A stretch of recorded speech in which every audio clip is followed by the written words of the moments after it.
and welcome back to another car conversation. Happy Winning Wednesday to each and every one of you. It is my hope and my prayer that your day has been great. Mine has been absolutely wonderful. I've come up with some more great ideas for my business that we'll talk about a little bit later, maybe a couple of months from now. But all in all, today has just been a great day. Heck, every day is a great day when you're above ground and not below it. So today's topic, I'm going to be sharing some fundamental stages of building self-esteem. Now, each stage is designed to help you strengthen your sense of worth from the inside out. And I have 4 points to share with you, and I promise I'll let you be. Number one is self-awareness, and that's simply recognizing your value. And before I go even further in my notes, I'm going to say this: if you don't recognize your value, how do you expect other people to see it? I just want you to let that marinate in your spirit. So you can't esteem what you don't truly see. And this stage is about tuning into, number one, your thoughts and your inner dialogue. Number two, the root of your low self-esteem. Is it past wounds? Is it criticism? Is there some type of trauma? And number three, your emotional patterns and triggers. So I think the takeaway that I want you to truly understand is your inner dialogue truly matters.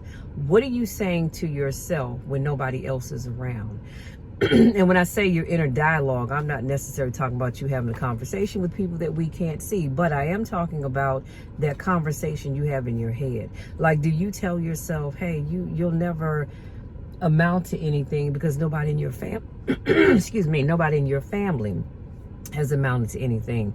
Or are you telling yourself, well, because of your past, and I like the air quotes, because of your past, and we all have a past, good, bad, or indifferent. Everybody has a past, I promise you that.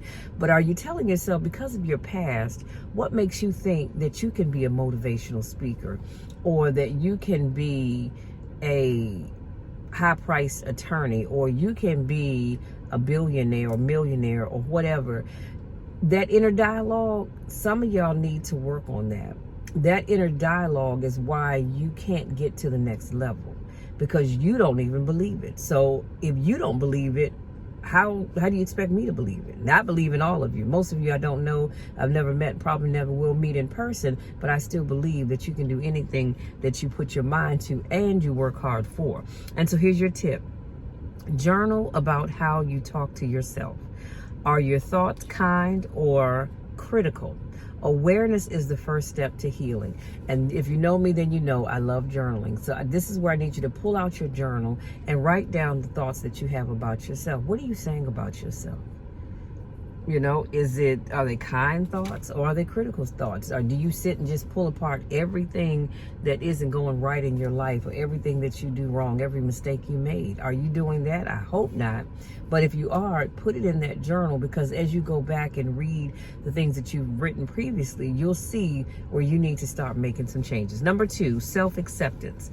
And that is honor who you are. In this stage, you need to learn to, number one, embrace your imperfections without shame. We all have imperfections, but you should not be embracing them and be ashamed of who you are or where you come from. Because a lot of the circumstances and situations that we've been in, we had no control over those. And I say we because this is a collective thing. And so don't feel ashamed because you did this. Maybe you messed up in that relationship. Maybe you messed up on that job. Don't you dare feel ashamed about that. You had to go through that stuff in order to get to where you are right now and become the person that you've become. Number two, your personality, your gifts, and your uniqueness. And number three, your human need for grace and growth. I want to spend a little time right here on grace and growth. We all need grace. This is why every morning without fail, when I wake up, I thank God for his grace and his mercies that are new to us each and every day. God does not say, well, for this week, you only have X number of grace that I can give you, or X number of blessings. Those things, as the Bible says, are new to us daily. And so you need to, as part of your self-acceptance and honor who you are, your human need for grace and growth. We all need grace. I need grace. You need grace. We all need grace.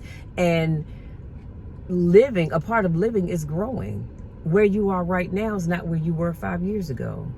And it wasn't where you are prior to COVID, or 10 years ago, or 15, 20, 25, or 30, or however old you are. Where you are right now, you weren't in the same place, hopefully, 5 years ago. So that's grace and growth. That's God saying, I'm going to grace you with forgiveness. I'm going to grace you with another opportunity that he didn't have to afford to you. And that's all a part of your growth. And here's your tip. Practice affirmations. If you know me, then you know I love affirmations. And you can say things to yourself like, I am enough. I am enough. And who I am. No, I am enough as I am right now. Not I am enough, or I'll be enough when I get to where I need to be. Tell yourself that you are enough where you are right now, but you want to spend time with people who reflect your worth back to you. So if you're hanging around people and all they do is point out your wrongs, you don't need to be around those people, because they mean you no good anyway. Your inner circle, and I've talked about this before, should be made up of people who are there to help you grow, to help better you, and not to pull you down. Or they're not there to keep talking about and dwelling on your shortcomings. Number 3, self-responsibility. Take ownership. This is the shift, victimhood to empowerment.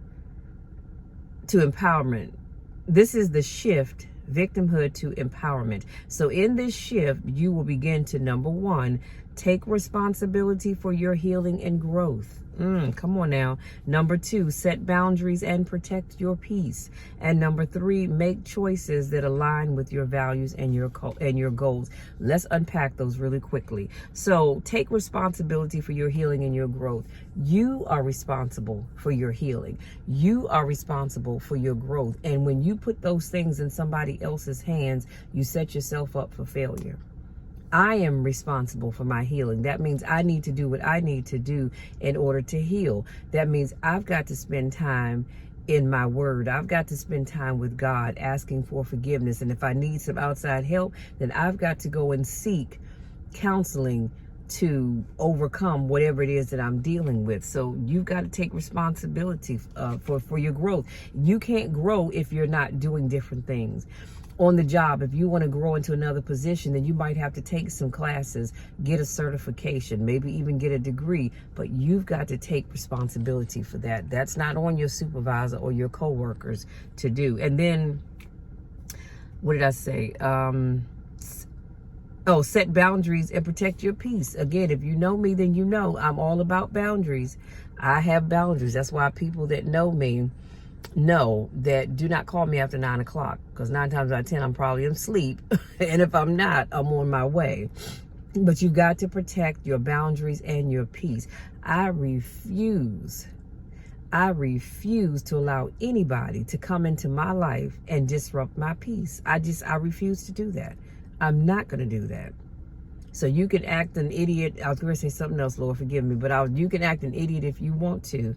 But I'm not going to allow you to disrupt my peace. Now, there are occasions when I feel like playing the dumb game that you want to play, and I'll join along. But then there are other times I'm like, not today, Satan.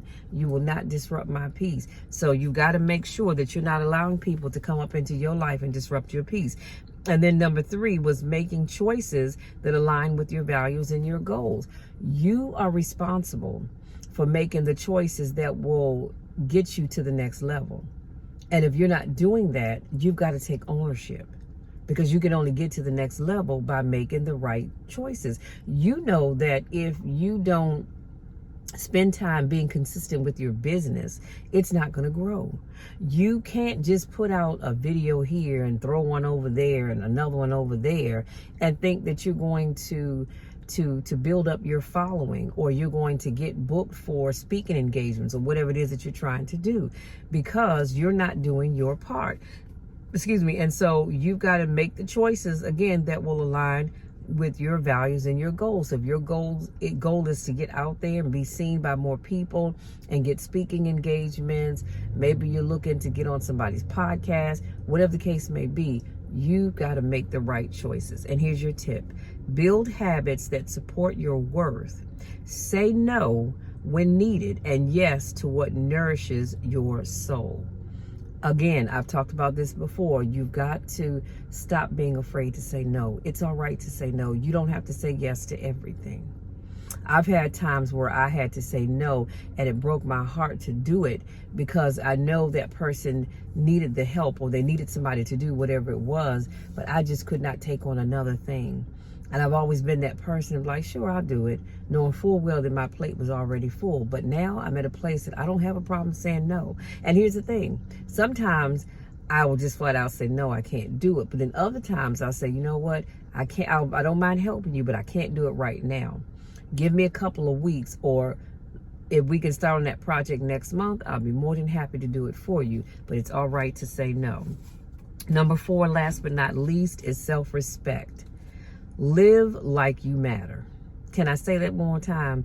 Live like you matter. At this stage, your behavior starts to reflect, come on now, your inner esteem.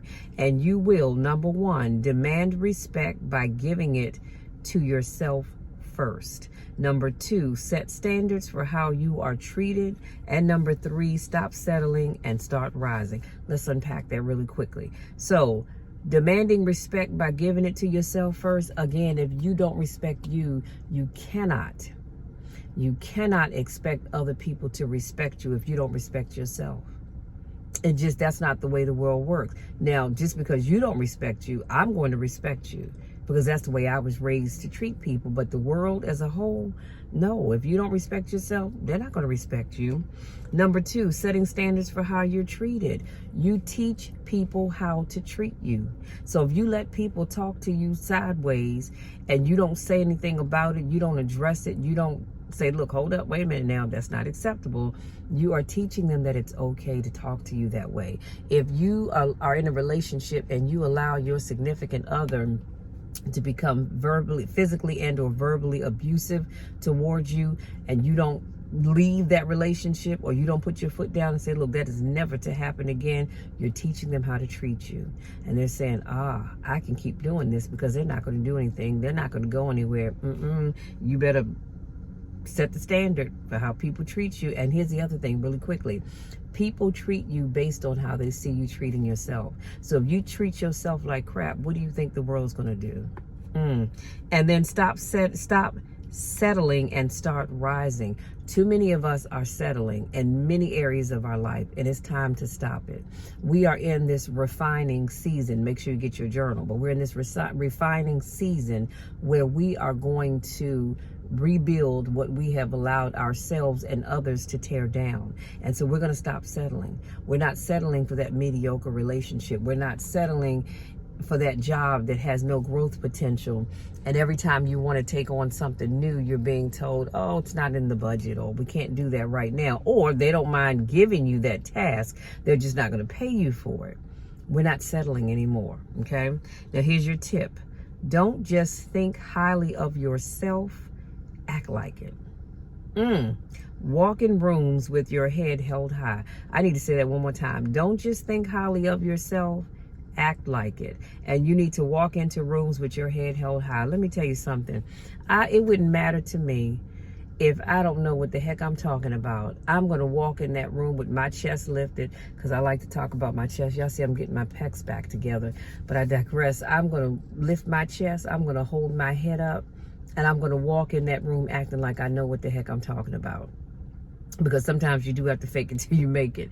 But you can't go in there with your head down and you just, well, you know, I don't know. You need to be sure of yourself at all times. Even when you have no clue how you're going to make that thing happen, you better show up and act like you know. You better show up and act like you serve a God that has never let you fail, that has brought you through so many things. And you better act like he's going to do it again. Stop walking in there with your shoulders all drooped down, your head bowed down. We're not doing that. We are not doing that. But you've got to not just think highly of yourself. You got to act like it. And your actions will show yourself and others how well you value yourself. See, I value myself, and I try to act accordingly. And I'm not going to say that there are not times where people have me, as young people say, come out of my bag on them.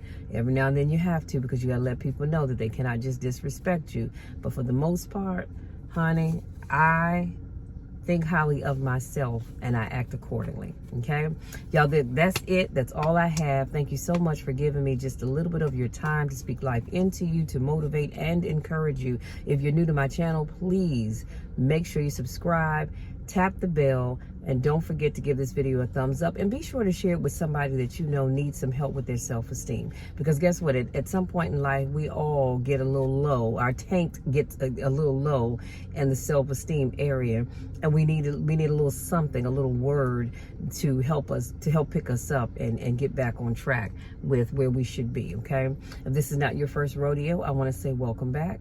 Y'all know I miss you and I don't get a chance to see you. Go out there, enjoy the rest of this evening. No matter where you go, what you do, have fun. Please have fun, but just be careful and be safe, okay? There's a lot going on in the world, and I just want you all to be safe, because I need y'all to come on back here on Friday where I have another motivational topic for you. Until then, I love you all to the moon and back. There's nothing that you can do about it, and all I ask is that you continue to pray for me as I continue to pray for you, and watch God change things. Love you all. We'll talk again on Friday.